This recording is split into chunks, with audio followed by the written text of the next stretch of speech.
que el Congreso modificara la Carta Orgánica, sobre todo en la calidad de las autoridades. O sea, los bancos centrales en el mundo tienen autoridades profesionales independientes que son votados en el Congreso como si fueran un juez, y para removerlos tiene que haber una causa muy fuerte. Entonces, y eso le permite al Banco Central trabajar con independencia operacional, no independiente, no es una isla en un país, pero sin la influencia directa de la política, etcétera, etcétera. Así que en principio está bien, aunque bueno, habrá que ver cómo se separan estas cosas, y además hay que tener en cuenta que hoy el gobierno argentino tiene mucha deuda y gran parte de esa deuda está en el sistema financiero, y entonces, bueno, la independencia del financiamiento al Tesoro se vuelve más relativa, ¿no? Enrique, ¿cómo estás? Eugenia Mucio te saluda.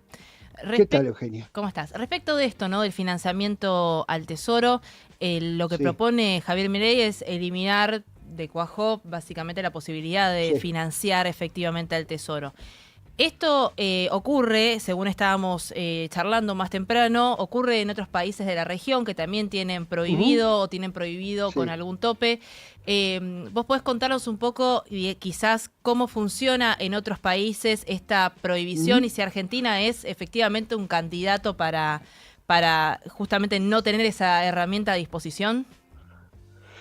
Bueno, empiezo por lo segundo. Es decir, Argentina ha abusado de este financiamiento del Banco Central. O sea, el Banco Central cuando emite, genera finalmente un impuesto inflacionario, y como es un impuesto que no lo tenés que tratar en el Congreso, los gobiernos abusan de ello, digamos, ¿no? Y lo vimos en los últimos tiempos del gobierno anterior, y lo vimos mucho tiempo a lo largo de la historia argentina. Ese número fenomenal que mostró el presidente respecto a la inflación acumulada es cierta, más allá de que no necesariamente responde exclusivamente a un problema de inflación, de emisión, pero lo cierto es que cuando vos abusás de un instrumento como es la emisión monetaria, terminás en esta historia. Así que la prohibición está bien. Ahora yo quiero aclarar dos cosas. Primero, como vos decís muy bien, en otros países del mundo hay límites a esta emisión, perdón, hay límites a la emisión para financiar al Tesoro. En algunos casos es cero, en algunos casos es algún porcentaje, pero siempre que al final del día queda la discreción de los funcionarios, porque vos te imaginás que en la crisis del euro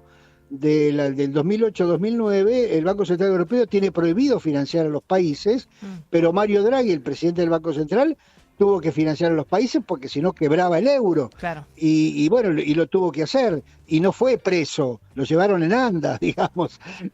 Y lo mismo pasa, salvando las distancias, en el caso argentino y en otros casos del mundo, cuando vino la crisis del COVID. Cuando vino la crisis del COVID, el Banco Central tenía que financiar los gastos porque se había frenado la recaudación, la gente Claro. no trabajaba y había que darle plata. O sea que siempre hay que tener en cuenta las excepciones y el grado de maniobra. Por eso, para mí, lo más importante de la Carta Orgánica es que permita designar profesionales independientes y seguros en su cargo para que puedan tomar estas decisiones, porque a veces vos no podés prever, como no lo podés prever en un contrato, todas las cosas que pueden pasar, y más ahora en la situación en que está el mundo. Entonces, hay que tener en cuenta eso, digamos, no aferrarse tanto a una ley que en la Argentina, insisto, se cambia de la noche a la mañana con un DNU. Entonces, lo más importante aquí es básicamente, efectivamente, que haya un cuadro profesional independiente que pueda manejar un tema tan delicado como es la cantidad de dinero, ¿no? ¿En la práctica se puede sostener esa independencia? Bueno, en la práctica se ha sostenido, siempre, estamos hablando del mundo, ¿no? Por supuesto, en la práctica se ha sostenido en la medida que los presidentes de bancos centrales no tienen su mandato coincidente con el mandato de los presidentes. Es decir, un presidente vence el mandato en este año y el presidente del Banco Central vence Sí. 2 años después. Ujú.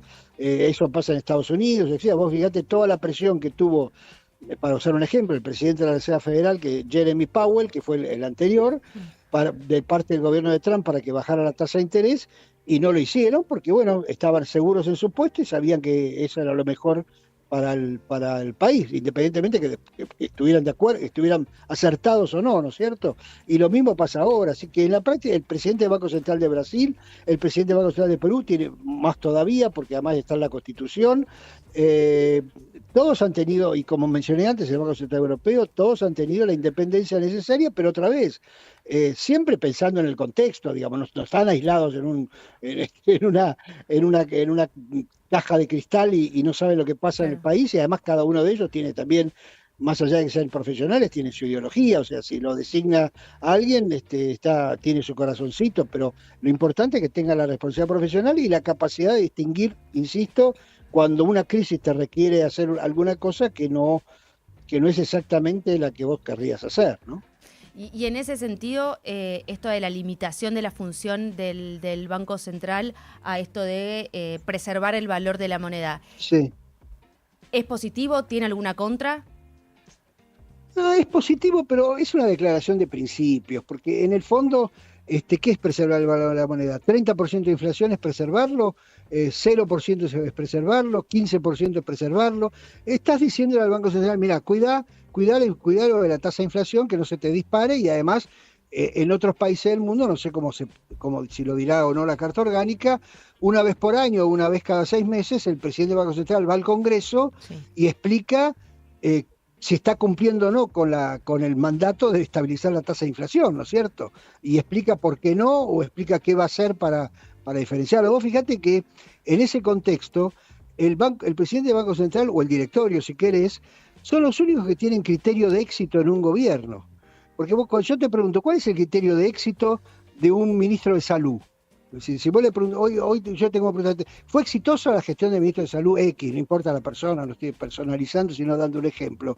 Y vos no sabés qué contestar porque el ministro de Salud nunca dijo que su éxito era, invento yo, bajar la mortalidad infantil, o que todos estén vacunados, o que todos estén bien atendidos. Y lo mismo le pasa a un ministro de Educación o a un ministro de, qué sé yo, de Seguridad. Pero no le pasa a un presidente del Banco Central cuando vos le pones la obligación de que respetar la estabilidad de la moneda, pero otra vez, es más una declaración de principios que viene bien, pero que hay que tener en cuenta, como vos sugerís en la pregunta, que hay temas de estabilidad financiera, e insisto, que hay temas de crisis en donde, tenés que hacer de tripas corazón y hacer lo que hay que hacer, ¿no? Claro. Sobre eso, Enrique, en Argentina ya se trató en 2016, 2017 de poner objetivos de inflación por parte del Banco Central y eso terminó en el famoso 28D, en el cambiar e incluso, bueno, ahí también la política metiéndose justamente en las decisiones Ajá. supuestamente independientes de la autoridad monetaria. ¿Argentina es un país que puede controlar la inflación con política monetaria simplemente con eso? ¿O no, por las características de nuestra economía, quizás deberíamos tener otras herramientas? Bueno, a ver, primero las políticas de metas de inflación se toman cuando vos tenés una tasa de inflación lo suficientemente baja como para establecer una meta. O sea, Claro, porque, viste, si vos tenés 3% anual de inflación, como es el promedio mundial de los países civilizados, decir que tu meta es 2 o es 4 es razonable. Cuando vos tenés 30% de inflación, o claro. 50 o 100, establecer una meta de inflación no tiene mucho sentido. Después, la política monetaria es un elemento de la tasa de la inflación. No explica siempre todo. De hecho, hoy tenemos 2 años y medio o 3 de una política monetaria muy particular y la inflación ha bajado, por supuesto, y hay que reconocerlo fuertemente, pero seguimos teniendo 2% mensual de inflación, digamos, ¿no? O sea, que hay distintos elementos porque así es el mundo, digamos. Ahora, por supuesto, si vos mirás en el largo plazo, y en el largo plazo la política monetaria importa, pero otra vez, importa en los contextos de 3% de inflación, 4%, 5%. Acá estamos en un país que está primero indexado, está con inercia. Tenés que arreglar todavía precios relativos porque faltan ajustar precios de servicios públicos y otras cosas, y probablemente por un tiempo largo tengas todavía tasas de inflación más parecidas otra vez al 1 y pico mensual o al 2 que al 1 y pico anual, ¿no? Enrique Sebach, economista, exdirector del Banco Central, ex vicepresidente del Banco Nación. Muchísimas gracias por tu claridad y tu tiempo en esta charla con nosotros. No, gracias a ustedes y buen fin de semana. Igualmente.